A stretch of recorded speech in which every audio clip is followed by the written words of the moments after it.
안녕하세요. 따뜻한 복지사를 꿈꾸는 따복TV입니다.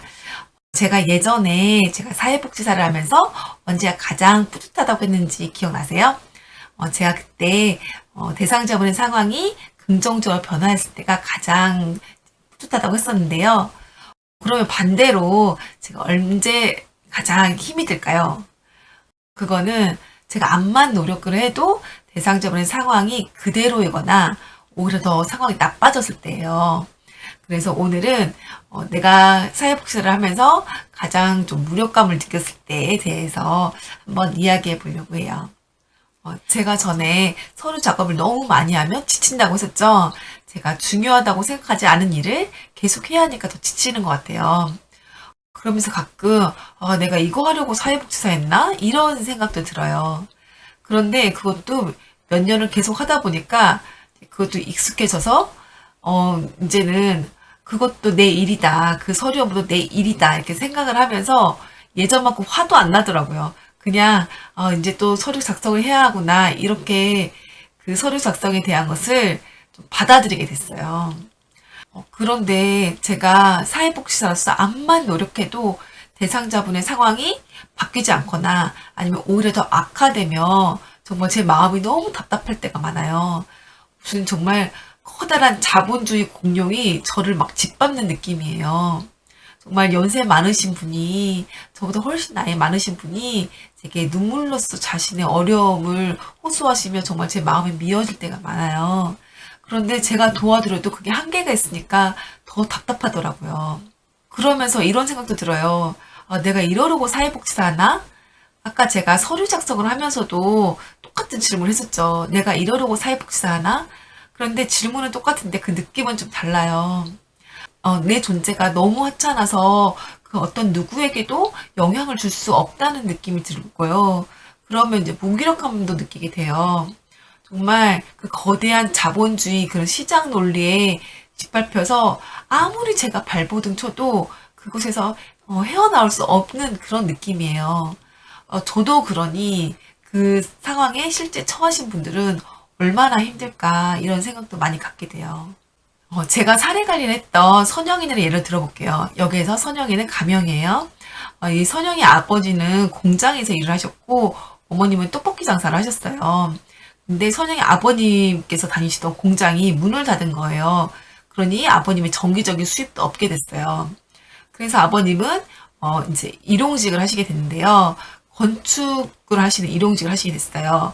근데 그게 날씨가 안 좋으면 그 일을 못 하더라고요. 눈이 많이 오거나 비가 많이 내리면 그 일을 못 하고 또 너무 또 더우면 또 그대로 일을 못 하고 그래서 이 수입이 굉장히 불규칙하더라고요.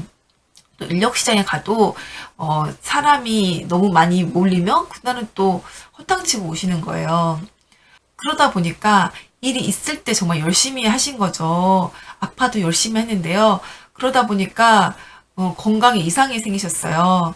이 어깨도 많이 이제 아프시게 됐고 또 녹내장도 생기고 심장에도 이상이 생기신 거예요. 그런데도 이 생활이 안 되니까 계속 일을 하신 거죠. 어머니께서는 떡볶이 장사를 하셨는데 장사가 너무 안 된 거예요. 그래서 공과금도 밀리고 월세도 밀린 채로 나오게 됐어요. 그래서 그냥 식당 보조일을 하시게 됐는데 이 식당 보조일이 굉장히 무거운 거 두께가 때가 많고 앉았다 일어섰다 하는 일도 굉장히 많더라고요.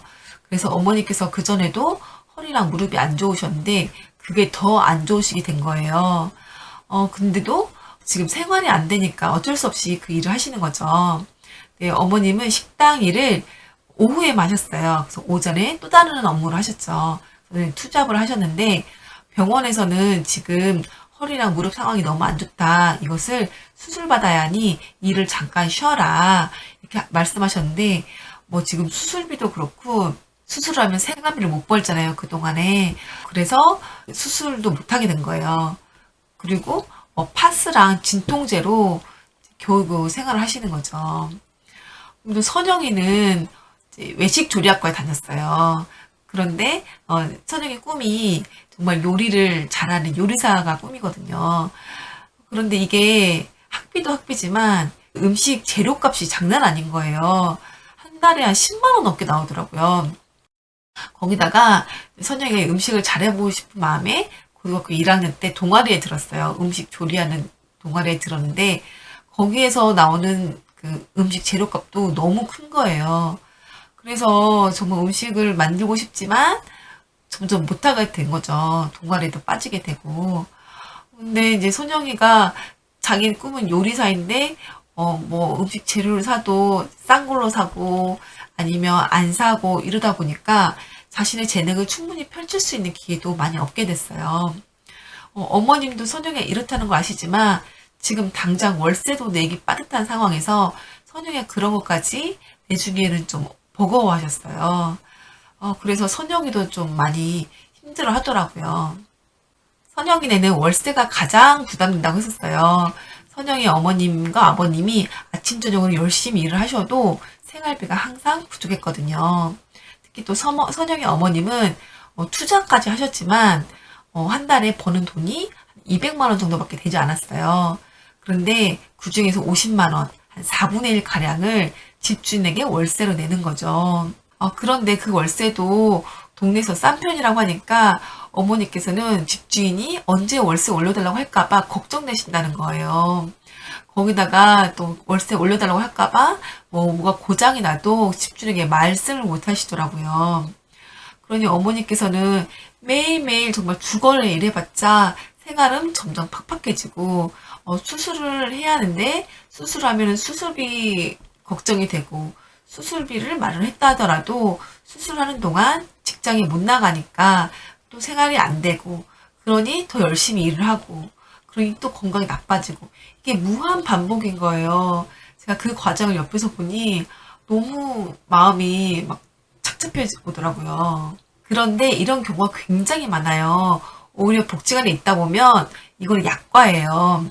그래도 선영이 같은 경우에는 어머니, 아버님 둘 다 일도 하시고 자녀 교육에도 관심이 있으시고 선영이도 꿈이 있고 반듯하게 잘 자라잖아요. 이 가정에 다른 장애 가족이 있는 것도 아니고요. 뭐 집이 다 쓰러져 가는 것도 아니고 뭐 어떠한 큰 질병이 있어서 돈이 계속 들어가는 그런 것도 아니고요. 이런 이제 유형 같은 경우는 저희가 기본적으로 분류해서 사례 관리를 하는데 이런 경우가 엄청 많다는 거예요.